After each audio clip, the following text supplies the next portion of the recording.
সকাল থেকেই খণ্ড খণ্ড মিছিল নিয়ে রাজধানীর শাহবাগের দিকে আসতে থাকে বিপ্লবী ছাত্র জনতা সহ বিভিন্ন রাজনৈতিক দলের নেতাকর্মীরা।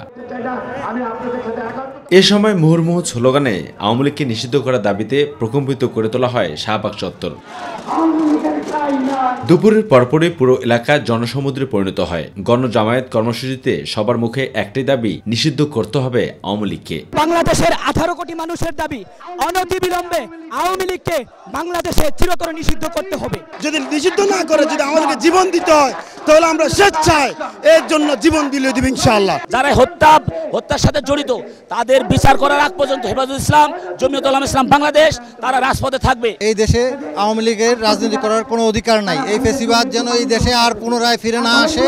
এরপর কথা বলেন এনসিপির দক্ষিণাঞ্চলের মুখ্য সমন্বয়ক হাসনাত আব্দুল্লাহ। জানান, আওয়ামী লীগকে নিষিদ্ধ না করা পর্যন্ত ছাত্র জনতা যেন রাজপথ না ছাড়ে। আমি আপনাদেরকে বলতে চাই, কোন ষড়যন্ত্রের চাপে পড়ে আমার মুখ থেকে যদি বের করা হয়, এই আমি আন্দোলন প্রত্যাহার করেছি, আপনারা নিজের আন্দোলন চালিয়ে যাবেন।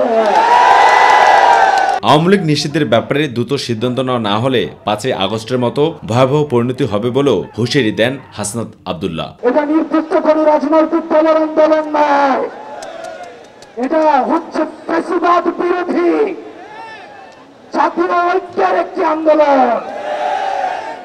বাংলাদেশ আজকে 2 ভাগে বিভক্ত, এক হচ্ছে বাংলাদেশ পন্থী, আরেক হচ্ছে ফ্যাসিবাদ পন্থী।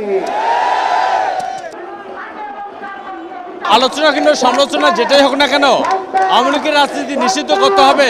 আর সেই দাবিতে শাহবাগে অবস্থান নিয়েছে ছাত্র জনতা। তাদের দাবি একটাই, যতক্ষণ পর্যন্ত আওয়ামী লীগের রাজনীতি নিষিদ্ধ করা না হবে ততক্ষণ পর্যন্ত তারা এই রাজপথ ছাড়বে না। তবে আওয়ামী লীগের রাজনীতি নিষিদ্ধ হবে কিনা সেটি হয়তো সময় বলে দিবে। শাহবাগ থেকে আবু সাদ আপু, মাই টিভি, ঢাকা।